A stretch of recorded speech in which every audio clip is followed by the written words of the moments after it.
The second of 2 volumes on Mauser Rifles, this full-color, illustrated book presents the design, manufacturing, development, and combat use of the various models from 1918 through World War II. Post-World War I manufacturers defined the characteristics of a future German regulation rifle derived from the World War I-era Gewehr 98. After the Nazi accession of the German government, the improved version of the Gewehr 98 was adopted in 1934 under the designation K98K. This book presents the various models of this famous rifle, as well as the changes made to its manufacture during the Second World War. Details include close-up views of markings, as well as a serial numbers list, and a visual breakdown of the weapons.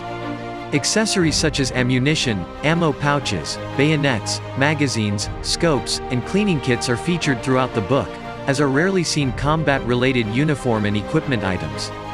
Find the link below and buy the book now.